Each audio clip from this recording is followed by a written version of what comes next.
मेरा नाम अनवर है। मेरी उम्र 25 साल है। मेरी शादी का दिन था। मेरे चेहरे पर एक अलग ही चमक आ रही थी। सबका यही कहना था कि अनवर पर खूब रंग आया है। आखिर क्यों ना आता। मेरी पसंद की शादी हो रही थी। अभी मैं अपने कमरे में बैठा इसी सिलसिले में सोच रहा था कि अचानक मेरे पापा दरवाजा खटखटा कर अंदर आए। उनके पीछे मामा भी मौजूद थी। एक पल के लिए मैं हैरान हुआ क्योंकि बाहर बहुत मेहमान थे। उनको देखना भी उनकी जिम्मेदारी थी। मैं भी अभी दोस्तों से निकलकर बहुत मुश्किल से कमरे में आकर बैठा था ताकि थोड़ी देर आराम कर सकूं, क्योंकि लंबा फंक्शन था जिसमें मैं थक जाता। पापा को देखकर मैं फौरन अपनी जगह से खड़ा हो गया। पापा मुझे देखते हुए बोले, बैठ जाओ, तुमसे एक बहुत जरूरी और लंबी बात करनी है।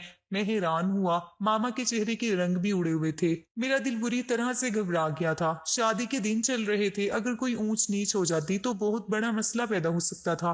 पापा मुझे देखते हुए बोले, मैं जानता हूँ तुम्हें इस बात से थोड़ी प्रॉब्लम होगी, मगर यह हकीकत भी है। मैं उन्हें देखते हुए फौरन बोला, जो बात कहनी है आप बोल सकते हैं, क्योंकि आप मेरे बाप हैं। आप हुक्म करें, मैं आपके सामने वो हर चीज ला दूंगा। अल्लाह का दिया मेरे पास सब कुछ था। मुझे किसी चीज की जरूरत नहीं थी, इसलिए मैं बिल्कुल बेफिक्र होकर बोला था। पापा ने अचानक मेरा हाथ पकड़ लिया और मेरा चेहरा देखते हुए बोले, तुम्हारी होने वाली बीवी हम दोनों के पास शादी से 4 दिन पहले आई थी। मेरे माथे पर बल आए और मैं हैरान होकर पापा की बात सुन रहा था, क्योंकि वाकई ये मेरे लिए काफी हैरान कर देने वाली बात थी। भला पापा के पास उर्वा क्यों आई होगी। मैं उससे पसंद की शादी कर रहा था। अब तक जो भी मसाइल थे हम दोनों ने मिलकर तय किए थे, मगर अचानक से उर्वा का पापा के पास आना मुझे हैरत के समंदर में डुबा चुका था। मैं कुछ और कहता इससे पहले ही पापा बोले, पहले मेरी बात सुन लो, उसके बाद जो तुम्हें कहना है तुम बोल लेना। मैंने खामोश रहने में ही राहत जानी थी। मैं पापा को बहुत गौर से सुन रहा था और फिर जो बात उन्होंने मुझे कही वो सुनकर मैं हैरान रह गया।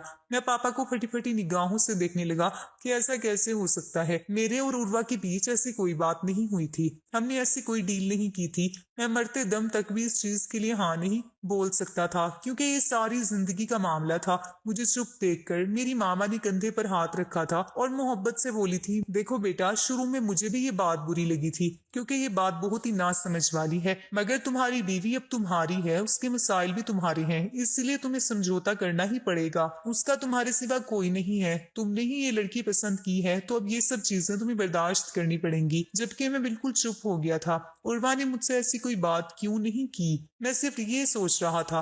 पापा मेरे कंधे को थपथपा कर चले गए थे, जबकि मैं गहरी सोच में डूब गया था। उर्वा अपनी चचा के साथ रहती थी। वो और उसकी छोटी बहन सोनिया, जिसकी उम्र 17 साल थी और दिमागी तौर पर अपाहिज थी। उसको कुछ समझ नहीं आता था। वो बच्ची पागल थी। पैदाइश से ही उसके साथ मसला था। ये बात मुझे अच्छी तरह मालूम थी। मुझे यही लगा था कि उर्वा जब मेरे पास आ जाएगी तो उसकी देखभाल उसके चचा करेंगे, मगर अचानक से उर्वा का ये कहना कि मैं अपनी बहन को अपने साथ जहेज में लेकर आऊंगी, ये बात मुझे थोड़ी चुभ रही थी। मेरे घर में हिसाब से कमरे थे। अगर अब उर्वा की बहन भी हमारे पास आ जाती तो वो कहाँ रहेगी। यही चीज मुझे थोड़ी परेशान कर रही थी।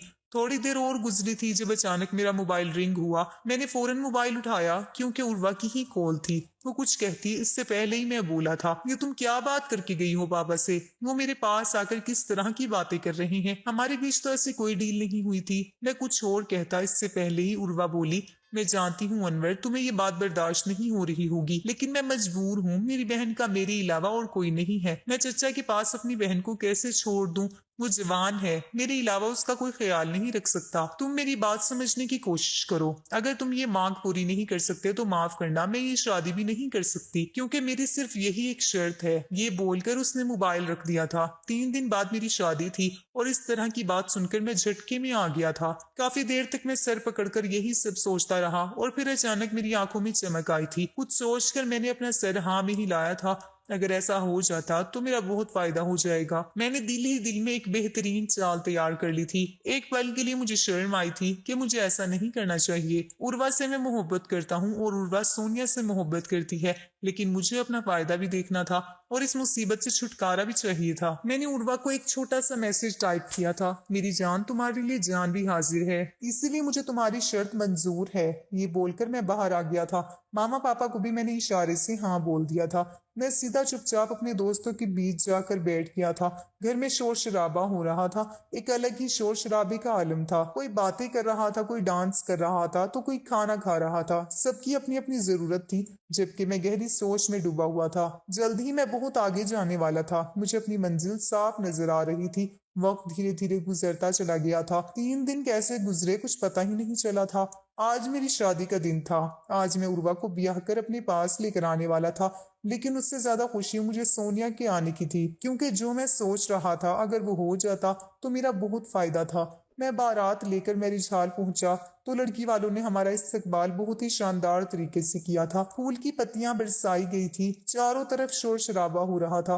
हमने भी ढोल पटाखे बजाए थे, आसमान पर आतिशबाजी की थी। मैं उर्वा के चचा से मिला था, वो मुझे लेकर स्टेज पर पहुंच गए थे। थोड़ी ही देर में शादी की तमाम रस्में अदा कर दी गई थी और मेरी जिंदगी में उर्वा के साथ साथ सोनिया भी शामिल हो गई थी। मेरे चेहरे पर एक खूबसूरत मुस्कान थी। मैं उर्वा को पाकर तो खुश था, लेकिन ये खुशी किसी और चीज की भी थी जो हाल में मौजूद किसी भी शख्स को मालूम नहीं थी। थोड़ी देर बाद ही शोर उठ गया था और मैं अपनी दुल्हन को अपने साथ लेकर घर की तरफ रवाना हो गया था। मेरी दुल्हन ने अपनी बहन सोनिया का हाथ बहुत मजबूती से थाम रखा था। सोनिया उस वक्त लाल जोड़े में मौजूद थी, जो उसकी दूधिया रंगत पर खूब जच रहा था।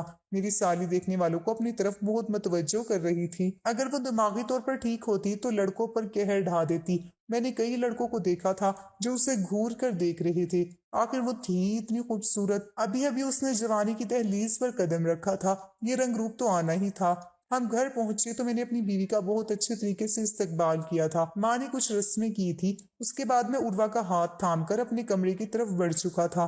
पीछे से सोनिया भी उसके पीछे आई थी, लेकिन मेरी मामा ने उसे थाम लिया था और मुझे इशारा किया था कि तुम चले जाओ। एक पल के लिए उर्वा ने दरवाजे के पास रुककर सोनिया को एक नजर देखा था, मगर वो बेहद मजबूर थी और मैं भी आज की रात कोई रियायत नहीं देना चाहता था, क्योंकि ये मेरी जिंदगी की सबसे खूबसूरत रात थी। मैं अपनी बीवी को लेकर अपने कमरे के अंदर दाखिल हो गया था। मैं अभी उर्वा से कोई बात करता इससे पहले ही वो परेशान अंदाज में बोली थी, आप बाहर जाकर एक बार अपनी मामा को बोल दें कि उसका ख्याल रखे, वो मेरे बिना नहीं रहेगी, परेशान हो जाएगी। वो कुछ और कहती इससे पहले ही मैंने उसके होंठों पर अपनी उंगली रख दी थी और उसकी आंखों में देखते हुए बोला था, अरे आप परेशान क्यों होती है, आप बैठो, मैं देख कर आता हूँ। मैं बाहर आया तो मामा सोनिया से छोटी छोटी बातें कर रही थी, जो वो सर झुकाकर बता रही थी। मैंने माँ को अपनी तरफ आने का इशारा किया। वो फौरन उठकर मेरे पास आ गई थी। मैं उनके कान में सरगोशी भरी आवाज में बोला था, ध्यान रखना इस पागल का, इसकी बहन अंदर मुझे परेशान कर रही है। मामा ने मेरे बालों में हाथ फेरा था और मोहब्बत भरे अंदाज में बोली थी, तुम परेशान मत हो, मैं देख लूंगी, ये मेरे पास ही सो जाएगी, कल तक इसका भी कमरा तैयार कर देंगे। मैंने सर हल्का सा हिलाया था और अपने कमरे के अंदर आ गया था। मेरी बीवी दुल्हनों की तरह बैठी हुई थी। मैंने कमरे को अंदर से बंद कर दिया था। वो रात मेरे लिए मेरी सबसे हसीन रात थी। मैंने अपनी तमाम हसरतें पूरी की थी। अगली सुबह जब मैं बिस्तर से उठा तो मेरी बीवी कमरे के अंदर मौजूद नहीं थी। मैं हैरान रह गया था, क्योंकि सुबह सुबह वो कहाँ जा सकती थी। उसके लिए उसका ससुराल नया था। मैंने बाथरूम की तरफ देखा तो बाथरूम का दरवाजा बंद था और लाइट्स भी बंद थी, यानी उर्वा कमरे से बाहर गई थी। मैं फौरन उठकर बैठ गया था, क्योंकि हमारे खानदान में ये रस्म थी कि शादी की सुबह दूल्हा दुल्हन एक साथ कमरे से बाहर जाते थे और यही चीज अच्छी भी लगती है। मुझे अचानक परेशानी हुई और मैं फौरन कमरे से बाहर आया। सामने ही ड्राइंग रूम में उर्वा सोनिया को अपने हाथ से खाना खिला रही थी, जबकि सोनिया उसे ना जाने कौन सी बातें बता रही थी, जिस पर उर्वा खूब हंस रही थी। शुक्र था कि अभी कोई नहीं उठा था, इसलिए मैं फौरन उन दोनों के पास पहुंच गया। उर्वा मुझे उठता देखकर फौरन अपनी जगह से खड़ी हो गई थी। वो कुछ और कहती इससे पहले ही मैंने उसका बाजू पकड़ा और उसे देखते हुए बोला, तुम्हारा दिमाग ठीक है, यहाँ क्या कर रही हो? अगर किसी ने देख लिया तो क्या सोचेगा? हमारे खानदान में इस बात को बहुत बुरा माना जाता है। लड़की चलो अंदर। ये बोलकर मैंने उसका हाथ पकड़ा तो फौरन ही सोनिया ने मेरा हाथ थाम लिया था और मुझे देखते हुए बोली थी, दूल्हे भाई छोड़े मेरी बहन को, हम खाना खा रहे थे, आप भी खा लीजिए। वो इतनी मासूमियत से बोली थी कि कुछ पल के लिए मुझे शक हुआ था कि ये लड़की पागल नहीं है। मैं चुप हो गया था, भला मैं उसे क्या जवाब देता।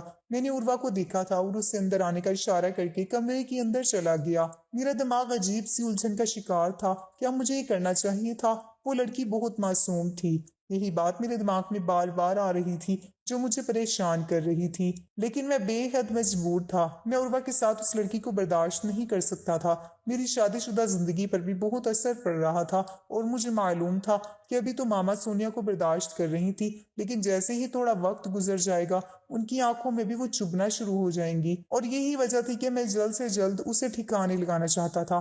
थोड़ी देर बाद ही उर्वा कमरे के अंदर आ गई थी और मुझसे काफी खफा खफा नजर आ रही थी। मैंने उसे देखकर सादे लफ्जों में कहा था, ख्याल करना तुम अपने मैके में नहीं अब ससुराल में हो। ये बोलकर मैं वापस आंखें बंद करके लेट गया था। मेरी आंख सुबह 10 बजे के करीब खुली। उर्वा शीशे के सामने बैठी तैयार हो रही थी। मैं भी उठ गया था और कपड़े वगैरह बदलने के लिए वॉशरूम चला गया था। मैं बाहर आया तो उर्वा आईने के सामने से उठकर जूते पहनने जाने लगी थी। तब मैंने उसका हाथ पकड़ लिया था और उसे देखते हुए बोला था, देखो अगर तुम्हें मेरी बात बुरी लगी है तो मैं माफी चाहता हूँ। मैं सिर्फ तुम्हारे लिए ही बोल रहा था ताकि तुम्हें परेशानी ना हो। जब तुम्हें खानदान की औरतें बातें सुनाएंगी तो तुम जवाब नहीं दे पाओगी, इसलिए मैं चाहता था कि तुम हर हाल में खुश रहो। मेरी बात सुनकर उर्वा ने नर्म अंदाज में कहा था, मैं जानती हूँ सब बातों का मुझे इल्म है, लेकिन मैं मजबूर हूँ। मेरी बहन मुझसे बहुत करीब है और बहुत प्यार करती है। जिस तरह मैं आपके खानदान के लिए अजनबी हूँ, इसी तरह उसके लिए भी यह खानदान बहुत अजनबी है। मेरी बात को समझने की कोशिश करें। अगर आप थोड़ा समझौता कर लेंगे तो मुझे अच्छा लगेगा और मैं हमेशा आपसे वफादार रहूंगी। उसने ये बात नम आंखों से बोली थी, जबकि मैं चुप हो गया था। मैंने उसका हाथ भी छोड़ दिया था और अपने आप को संवारने लगा था। मेरा दिमाग और उलझता जा रहा था। मुझे बार बार यही सब बातें सताने लगी थी कि जब मैं वो हरकत करूंगा तो उर्वा को कैसे संभालूंगा। ये बात तो तय थी कि मैं उर्वा को कुछ नहीं बताने वाला था, लेकिन डर इस बात का था कि जब मैं वो काम कर जाऊंगा तो उर्वा को कैसे संभालूंगा। वक्त धीरे धीरे गुजरता चला गया था। मेरी शादी को 1 हफ्ते का वक्त गुजर चुका था। मेरी धीरे धीरे उर्वा की बहन सोनिया के साथ वक्त गुजारना शुरू कर दिया था। उससे बातें करने लगा था। वो ज्यादा किसी से बात नहीं करती थी, बस अपनी बहन से ही बात किया करती थी, उससे ही फरमाइश करती थी, उसके साथ ही जुड़कर बैठती थी, जबकि मैं सिर्फ मुस्कुरा देता था। ये बातें मुझे बहुत बुरी लगती थी क्योंकि मेरी नजर में उर्वा सिर्फ मेरी थी, लेकिन उसकी बहन का उसके करीब आना, उससे बातें करना मुझे बहुत बुरा लगता था। मेरी अम्मा ने भी 1-2 बार मुझसे शिकायत की थी कि ये अच्छी आदत नहीं है। हर वक्त तुम्हारी बीवी अपनी पागल बहन के आसपास घूमती रहती है, हालांकि वो अपने ससुराल आई है। उसे चाहिए कि हम सबकी खिदमत करे, हमारे आगे पीछे घूमे, लेकिन उसकी नजर में हमारी कोई वैल्यू नहीं है। मैंने उर्वा को दबे अंदाज में समझाया भी था, लेकिन उसे मेरी बात समझ नहीं आ रही थी और इन्हीं सब चीजों की वजह से मेरे इरादे और मजबूत होते जा रहे थे। आज इतवार का दिन था। मामूली तौर पर मेरी छुट्टी थी। मैं ड्राइंग रूम में बैठा अपना मोबाइल इस्तेमाल कर रहा था जब अचानक सोनिया ना जाने कहां से मेरे बराबर में आकर बैठ गई और मुझे देखते हुए बोली, भाई क्या कर रही हैं आप। मैंने गर्दन मोड़ कर देखा तो कुछ पल के लिए अपनी जगह पर जम कर रह गया। वो इतनी खूबसूरत लग रही थी कि कुछ पल के लिए दिल में ऐसा ख्याल आया कि काश मेरी बीवी उर्वा की जगह सोनिया होती। मगर मैंने फौरन अपना सर झटक दिया और उसे देखते हुए बोला, मेरे साथ पार्क चलोगी। ना जाने मेरे दिमाग में अचानक से क्या ख्याल आया था कि मैंने ये पूछ लिया। हालांकि अभी मेरा वो सब करने का इरादा नहीं था, लेकिन आज मौका अच्छा था। मेरी बीवी काम में मसरूफ थी, जबकि सोनिया भी आज बहुत अच्छी लग रही थी, इसलिए मैंने मौके का फायदा उठाने का सोचा था। मामा और पापा भी काम से गए हुए थे और यही एक वो वक्त था जब मैं अपनी ख्वाहिश को पूरा कर सकता था। मेरी साली ने सर हाँ में हिलाते हुए कहा था, मुझे उर्वा आपी ने बताया था कि आप जो बोलेंगे मुझे करना होगा। आप मेरे बड़े भाई हैं, मैं उन्हें बता कर आती हूँ, फिर हम दोनों साथ चलेंगे। वो बिल्कुल बच्चों के अंदाज में बोलकर अपनी जगह से खड़ी हुई थी और मैंने डर कर उसका हाथ पकड़ लिया था। उसने मुझे हैरानी से देखा था, जबकि मैं उसे अपने बराबर में बिठाते हुए अपनी बातों में उलझाने लगा था। तुम उर्वा को बताओगी तो वो तुम्हें जाने ही नहीं देगी। कल रात ही वो मुझे बोल रही थी कि सोनिया अब कहीं नहीं जाएगी, वो घर में रहेगी। बाहर जाती है तो बहुत ज्यादा खेलती है, फिर गिर कर चोट लगा लेती है। इसलिए अच्छा है कि तुम मेरे साथ चलो, हम तुम्हारी आपी को आकर बता देंगे। मेरी बात सुनकर वो थोड़ी देर सोचने लगी। मैं बार बार अपने कमरे की तरफ देख रहा था कि कहीं उर्वा बाहर ना आ जाए, क्योंकि अगर उर्वा बाहर आ गई तो बहुत मुश्किलात पैदा हो सकती थी। कुछ पल बाद वो दोबारा बोली थी, मगर आप ही मारेंगी। उस दिन भी उन्होंने मुझे बहुत डांटा था जब मैं आपके छोटे भाई के साथ मॉल चली गई थी। वो और कुछ कहती इससे पहले ही मैं बोल पड़ा, अरे नहीं मारेगी, क्योंकि तुम मेरे छोटे भाई के साथ गई थी। आज तो तुम अपने भाई के साथ जा रही हो और वह मुझ पर यकीन करती है कि मैं तुम्हारा ख्याल रखूंगा।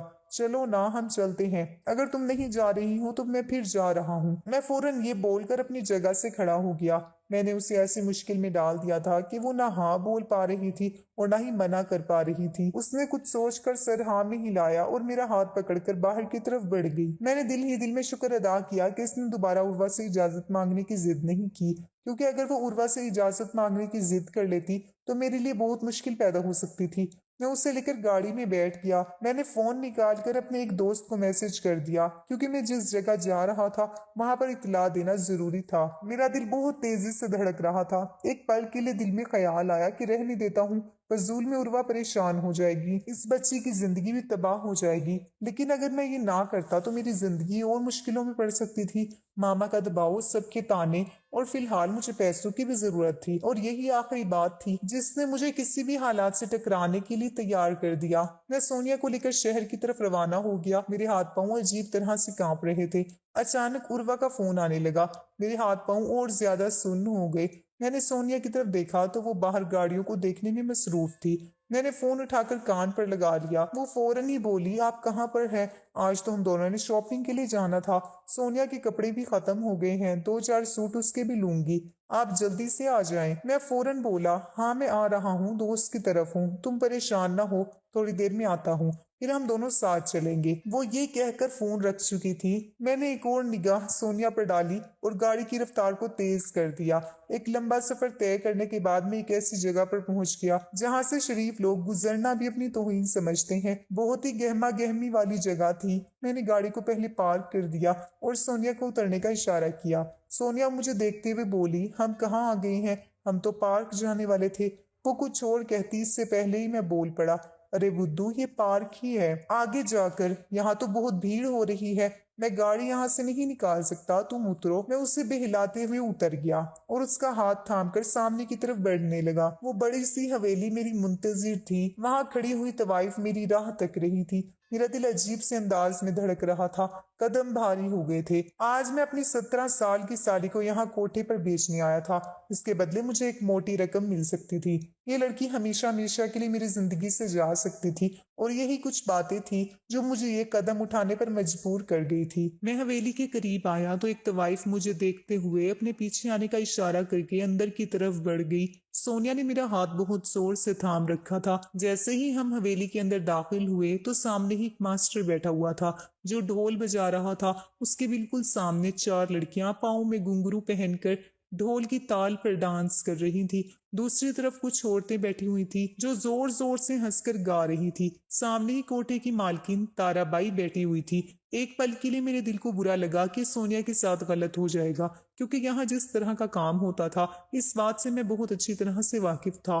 मैं पास गया तो वो औरत फौरन ही उठकर बैठ गई और सोनिया को ऊपर से नीचे तक देखते हुए बड़े ही अजीब अंदाज में बोली, छोरी तो बड़ी कमाल है, उम्र क्या है इसकी? मैं फौरन बोला, 17 साल की है।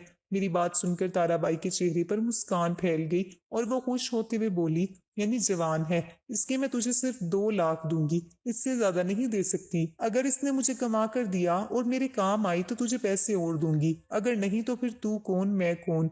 2 लाख भी मेरे लिए गनीमत थे। मैंने सोनिया को उनके पास बैठने के लिए कहा, जबकि ताराबाई ने अपनी एक शागिर्द को पैसे लाने का कहा। वो मेरी आंखों के सामने सोनिया के सर पर हाथ फेरने लगी तो सोनिया फौरन पीछे हटकर डर गई और मेरी तरफ आने लगी, मगर ताराबाई ने उसका हाथ पकड़ लिया और सर हिलाते हुए बोली, ना छोरी, हमसे दूर जाएगी तो बहुत बुरा होगा, चुप करके बैठ। उसका अंदाज सोनिया को बुरी तरह डरा गया था और वो मुझे देखते हुए डरे सहमे अंदाज में बोली, भाई ये हम कहाँ आ गए हैं, मुझे आप ही के पास घर वापस जाना है। ये कहकर वो अपनी जगह से उठकर मेरे पास आने लगी, मगर ताराबाई ने उसके बालों को जोर से खींचकर वहीं बिठा दिया और उसे अजीब से अंदाज में देखते हुए बोली, नाना छोरी, सोचना भी मत, तुम यही रहोगी, मुझसे दूर जाकर सिर्फ रुसवाई ही हासिल होगी। और तू बता अनवर, ये क्या दिमागी तौर पर पागल है? वो किसी शक के तहत बोली, क्योंकि जिस अंदाज में सोनिया बोल रही थी वो किसी को भी ये बता सकता था कि वो दिमागी तौर पर ठीक नहीं है। मैं ताराबाई की बात सुनकर थोड़ी देर के लिए खामोश हो गया था,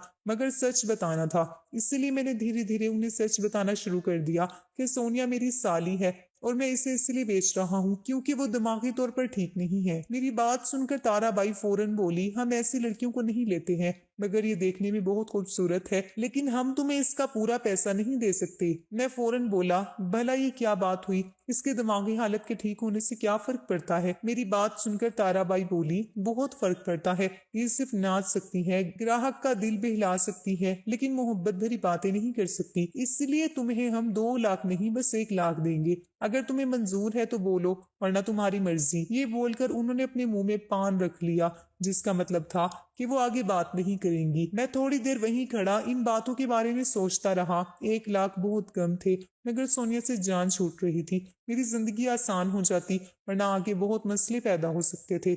मैंने कुछ सोचकर सर हाँ में हिला दिया। उन्होंने फौरन मेरे लिए खाने पीने का इंतजाम किया और मेरे हाथ में रुपया थमाकर मुझे जाने का इशारा कर दिया। मैंने एक नजर सोनिया पर डाली। ना जाने क्यों मुझे एकदम उर्वा का ख्याल आया कि वो सोनिया के बिना कैसे रहेगी और सोनिया यहाँ पर किस तरह से अपनी जिंदगी गुजारेगी। मेरा दिल मुझे इस चीज की इजाजत नहीं दे रहा था मैं सोनिया को यहाँ छोड़कर जाऊं। मेरा जमीर मुझे मुलामत कर रहा था, लेकिन अब देर हो चुकी थी। मुझे एक कदम उठाना ही था। मैंने अपना सर झटक दिया और हवेली से निकलता चला गया। पीछे से मुझे सोनिया की चीखने की आवाजें आ रही थी। वो मुझे पुकार रही थी और मेरे पास आने की कोशिश कर रही थी, लेकिन ताराबाई ने उसे बहुत जोर से पकड़ रखा था। मैं एक लंबी दूरी तय करके घर वापस आ गया। मेरे चेहरे पर खामोशी का निकाब था। मैं घर पहुंचा तो मेरी बीवी बहुत परेशानी से दरवाजे के पास ही टहल रही थी। जैसे ही मैं अंदर दाखिल हुआ, वो मेरी बाजू पकड़कर बोली, सोनिया कहीं नहीं मिल रही। मैं काफी देर से उसे ढूंढ रही हूँ। छोटे को भी मैंने बहुत दूर तक भेजा है, लेकिन वो कहीं नहीं है। क्या आपके साथ है? मैंने आपको भी इतनी बार कॉल की, लेकिन आपका मोबाइल भी बंद जा रहा था। उसकी परेशानी को देखकर मेरे दिल को कुछ हुआ, मगर मैंने फौरन अपने चेहरे पर झूठा गुस्सा चढ़ाते हुए कहा, नहीं मेरे साथ क्यों होगी? मैं तो अपने दोस्त के पास गया था। तुमसे मेरी बात हुई थी ना? कहाँ गई होगी सोनिया? यही कहीं होगी। तुमने ऊपर देखा? मैंने उसे अपने पास लगाते हुए कहा तो वो फौरन मुझसे दूर हुई। मेरे चेहरे को देखते हुए परेशानी से बोली, नहीं सोनिया कहीं नहीं है। मैंने हर जगह ढूंढ लिया है। सिर्फ आपसे उम्मीद थी, लेकिन आप भी मना कर रही हैं। मेरी बहन कहाँ चली गई? मैं अपने मामा पापा को क्या जवाब दूंगी? वो ये कहते ही नीचे जमीन पर बैठकर फूट फूट कर रोने लगी। मेरे मामा पापा और भाई सब सोनिया को ढूंढने के लिए बाहर गए हुए थे। थोड़ी देर बाद उन्होंने भी आकर यही कहा कि सोनिया को कोई पता नहीं चल रहा। हमने करीबी घरों में भी सोनिया को ढूंढा है, लेकिन वहां से भी कोई सुराग नहीं मिला। मेरी बीवी फौरन अपनी जगह से खड़ी हुई और मुझे देखते हुए बोली, अनवर फौरन आप पुलिस को इत्तला करें। वो मेरी बहन को ढूंढ कर लाएगी। मुझे कुछ नहीं पता, मुझे सोनिया चाहिए। उसका दीवानापन देखकर मुझे अब थोड़ा सख्त बनना पड़ा, नहीं तो मामला बिगड़ सकता था। मैंने उर्वा को देखते हुए थोड़ा गुस्से में कहा, चुप हो जाओ, बकवास करने की कोई जरूरत नहीं है। कोई पुलिस को इत्तला नहीं दी जाएगी। तुम्हारी बहन दिमागी तौर पर पागल थी। हो सकता है कहीं इधर उधर निकल गई होगी, शाम तक वापस लौट आएगी। और अगर नहीं भी आई तो समझ जाओ कि वो भाग चुकी है। वो नहीं आएगी अब वापस। तुम दिमागी तौर पर क्या पागल हो चुकी हो? पुलिस को इत्तला देकर मुझे अपने खानदान की बदनामी नहीं करनी है। मैं एकदम गुस्से से बोला तो उर्वा बुरी तरह सहम कर मुझे देखने लगी थी। पापा ने मेरे कंधे पर हाथ रखा था और नर्म अंदाज में बोले थे, हमें एक बार पुलिस को इत्तला कर देनी चाहिए। इसमें खानदान की बदनामी नहीं है। हो सकता है कि उस बच्ची का कुछ पता चल जाए। पापा कुछ और कहते इससे पहले ही मैंने उनकी बात काटते हुए बोला था, पापा खानदान की बदनामी नहीं होगी तो मेरी बदनामी हो जाएगी। मेरे दोस्तों को पता चल जाएगा और रिश्तेदारों में ये बात फैल जाएगी और उसके बाद मेरी नौकरी, सब पर असर डालेगी ये बात। सब कहेंगे कि मेरी साली भाग गई है। कोई ये नहीं कहेगा कि वो बच्ची गुम हो गई है। खुदा के लिए, और कौन सा तुम्हारी बहन सही थी? उसका दिमाग वैसे ही ठीक नहीं था। बाद में तुम्हें ही परेशानियां होनी थी। अच्छा है कहीं चली गई है तो बेहतर है। अब बस दुआ करो जहां भी हो वो ठीक हो। बाकी अल्लाह बेहतर जानता है। मैं ये बोलकर अपने कमरे के अंदर चला गया था। मुझे ऐसा लहजा इस्तेमाल करना बेहद जरूरी था, क्योंकि अगर मैं बिल्कुल नरमी से अपनी बीवी से बात करता रहता तो वो मुझ पर यही दबाव डालती कि मैं पुलिस को इत्तला दूं। और अगर ऐसा होता और उन्हें कुछ भी पता चल जाता तो मैं बुरी तरह फंस सकता था। ये एक तरह का अगवा का केस था और मुझ पर बहुत बुरा इल्जाम लगता और मैं बहुत लंबे वक्त के लिए अंदर चला जाता। अपने कमरे में आकर काफी बेचैन हो गया था। दिल में अजीब अजीब से गुमान आ रहे थे कि मैं किस तरह से सब चीजें संभाल पाऊंगा। मैंने ये सब सोचा था कि सोनिया का ना मिलना सबको ही परेशान करेगा, मेरी बीवी पागल सी हो जाएगी, लेकिन मैंने ये नहीं सोचा था कि मुझे इन सब चीजों पर काबू कैसे पाना है। फिलहाल तो मैंने अपना गुस्सा दिखाकर अपनी बीवी को खामोश कर दिया था, लेकिन उसकी बेचैनी हद से ज्यादा थी। वो रात भर नहीं सोई थी। कभी बाहर जाती, कभी कमरे के अंदर टहलती थी तो कभी लाउंज में चली जाती। मुझे एक पल के लिए दुख भी हुआ था, क्योंकि मैं उर्वा से बहुत प्यार करता था, लेकिन पैसों के लिए मुझे ये सब करना बेहद जरूरी था। मैंने फौरन ही अगले दिन उठकर पैसे बैंक में जमा करवा दिए थे। मैं किसी की भी नजरों में अपना एक रुपया भी नहीं लाना चाहता था, क्योंकि ये मेरे लिए बहुत ज्यादा खतरनाक हो सकता था। मेरी बीवी सुबह भी बहुत रो रही थी, उसे बुखार चढ़ गया था। मेरी माँ बहुत परेशान थी, उन्होंने मुझे यही मशवरा दिया था कि मैं पुलिस में इत्तला कर दूं, यही बेहतर होगा। लेकिन मैं किसी भी कीमत पर राजी नहीं था, क्योंकि मुझे यही डर था कि अगर पुलिस को पता चल गया तो मामला बढ़ सकता है, और मैं मामले को बढ़ाना चाहता ही नहीं था। अगली सुबह जब मैं बैंक से वापस आया तो उर्वा के चचा भी लाउंज में बैठे हुए उसे तसल्ली दे रहे थे। मुझे देखते ही वो अपनी जगह से खड़े हो गए थे, जबकि मैंने अपने चेहरे के तासुरात को बदल लिया था, क्योंकि अगर मैं उनके सामने जरा भी नर्म पड़ जाता तो वो मुझे पुलिस में कंप्लेन करने के लिए कायल कर लेते, और मैं ये किसी कीमत पर भी नहीं चाहता था। मुझे देखते ही वो फौरन मेरे करीब आए थे और मुझे गले से लगा लिया था। दामाद की हैसियत से वो मुझे बहुत इज्जत दे रहे थे। वो मुझे देखते हुए बहुत ही नर्म अंदाज में बोले थे, मैं आपकी बात और आपके पापा की बात को समझ रहा हूँ। इज्जत का मामला तो है, लेकिन हमारे घर की बच्ची का मामला है। अगर आप पुलिस को नहीं बताना चाहते तो मैं कर देता हूँ। ये बात सुनकर तो मेरी हवा सूख चुकी थी, और मैं फौरन ही अपने तासुरात पर काबू पाकर बोला था, आप लोग क्या करने जा रहे हैं? मेरी नौकरी चली जाएगी। अगर ऐसी बात है तो आप जाकर इत्तला कर दे, मेरा पूरा कैरियर बर्बाद हो जाएगा सिर्फ आपकी एक कंप्लेन से, और कुछ नहीं होगा। ना सोनिया मिल पाएगी और ना ही कुछ और होगा, सिर्फ मेरी बदनामी होगी और मेरी नौकरी चली जाएगी। आप नहीं जानते मेरी किस नौयत की नौकरी है। हमारी नौकरी के अंदर इन सब चीजों को बहुत ज्यादा तरजीह दी जाती है कि खानदान कैसा है, वहां पर क्या सिस्टम है। मेरी बात सुनकर चचा चुप हो गए थे। वो इन तमाम मामलों को समझते थे, इसलिए उन्होंने उर्वा को भी समझाया था कि बेहतर ही है अगर सोनिया चली गई है तो इसमें भी खुदा की मर्जी समझो, बस दुआ करो कि वो जहां भी है महफूज हो, उसके साथ कुछ गलत ना हो सकता है कुछ दिनों में वो खुद ही वापस आ जाए। मेरी बीवी किसी भी तरह से कुछ भी मानने को तैयार नहीं थी। उसका हाल बेहाल हो रहा था, लेकिन अब मुझे थोड़ा बड़ा फैसला लेना था, उसके बाद ही कुछ हो सकता था। मैंने अपनी बीवी को देखते हुए सख्त तरह के अंदाज में बोला, अगर तुम्हें इतनी ही मुश्किल हो रही है तो देखो, तुम अपने चचा के साथ उनके घर चली जाओ और हमेशा वहीं रहना। फिर मेरा ना तुमसे कोई वास्ता होगा और ना ही मेरी कोई बदनामी होगी। और अगर अब तुमने फिर इस सिलसिले में बात की तो मैं कोई सख्त कदम उठाने पर मजबूर हो जाऊंगा। ये बोलकर मैं अपने कमरे में चला गया था। मैं जानता था कि मैं बहुत बड़ी बात कर चुका हूँ, लेकिन मुझे मालूम था कि इस बात के बाद मेरी बीवी और कोई बात नहीं करेगी, और ऐसा ही हुआ। वक्त धीरे धीरे गुजरता जा रहा था। तकरीबन 15 दिन बाद मुझे अचानक एक फोन कॉल आई थी। मैंने नंबर देखा तो वो अनजान था। मैं अब बहुत ज्यादा मुस्तैद रहता था। मैंने कोई छोटा काम नहीं किया था, बल्कि एक लड़की को बेचा था। भले ही मेरी बीवी की हालत ठीक नहीं थी, लेकिन मैं अब मस्त था, क्योंकि मेरी बीवी की नजर सिर्फ अब मुझ पर रहती थी। मैंने फोन उठाया तो सामने से ताराबाई खिलखिला कर बोली, ए लड़के, तूने तो हमें सोने की चिड़िया दे दी है। उसने तो मेरा धंधा चमका दिया है। मैंने तय किया है कि तुझे पूरे 10 लाख दूंगी। चल तू मेरे कोठे आ, मैं तुझे दे देती हूँ। मैं ये बात सुनकर हैरान रह गया था। मैं कुछ कहता इससे पहले ही वो फोन बंद कर चुकी थी, जबकि मैं हैरत के समंदर में था कि मुझे इतनी बड़ी रकम दी जा रही है। मैं तो फूले नहीं समा रहा था। मैं फौरन अपनी जगह से खड़ा हो गया था। मैं जानता था कि काम इसी तरह के होते हैं।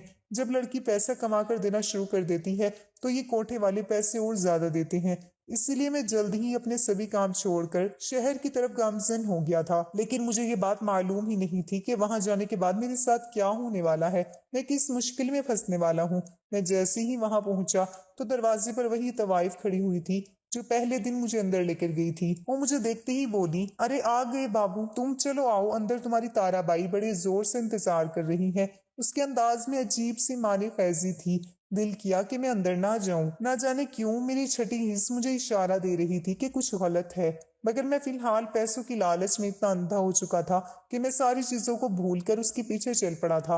अभी मैं 4 कदम ही आगे बढ़ा था कि सामने का मंजर देखकर मेरे रोंगटे खड़े हो गए थे। मेरी बीवी ताराबाई के बराबर में ही बैठी हुई थी और अपनी बहन को सीने से लगा रखा था। मैं कुछ पल के लिए अपनी जगह पर खड़ा रह गया था। मुझे कुछ समझ नहीं आ रहा था कि मैं क्या करूं। अचानक ही मेरी बीवी अपनी जगह से खड़ी हुई थी और मुझे समझने का मौका दिए बिना उसने घुमाता हुआ थप्पड़ मेरे मुंह पर रसीद किया था। थप्पड़ की गूंज पूरे कोठे में गूंज उठी थी।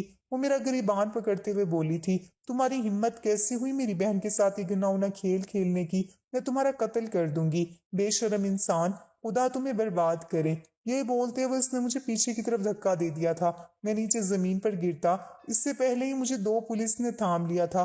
मैं बुरी तरह से फंस चुका था। दरअसल मेरी बीवी ने अच्छी तरह मुझ पर नजर रखी थी और मुझे इस बात का गुमान ही नहीं था कि मेरे मोबाइल में मौजूद फोन कॉल्स रिकॉर्ड होती हैं, और उसने वही सुनी थी जब मैंने अपने एक दोस्त से इस सिलसिले में बात की थी। और इसी चीज को ध्यान में रखते हुए मेरी बीवी यहाँ पहुंच गई थी। उसने ताराबाई से बहुत मिन्नतें की थी और उसके आगे हाथ जोड़कर गिड़गिड़ाई थी कि उसे उसकी बहन दे दी जाए। उसने बदले में पूरे 2 लाख दिए थे और ताराबाई ने उसका साथ देते हुए मुझे बुरी तरह से फंसा दिया था। मैं अगवा के केस में अब जेल के अंदर हूँ। मेरा दिल बहुत रोता है कि मैंने ऐसा क्यों किया। मेरे हाथ से बीवी भी चली गई है और इज्जत और मुकाम भी चला गया है। मेरे माँ बाप भी मुझ पर बहुत थू थू करते हैं कि तुम्हें पैदा होते ही मार देना चाहिए था। तुम्हें शर्म ना आई किसी की बच्ची के साथ ऐसा करते हुए? जबकि आज मैं भी पछतावे की गहराइयों में हूँ कि मुझे ये नहीं करना चाहिए था। मैंने उस लड़की को पागल समझकर उसकी जिंदगी के साथ खेला था और आज जिंदगी ने मेरे साथ ही ऐसा खेल खेला था कि मैं अब कैद होकर रह गया था। दोस्तों, वीडियो कैसी लगी कमेंट करके जरूर बताएं। वीडियो को लाइक और चैनल को सब्सक्राइब जरूर करें।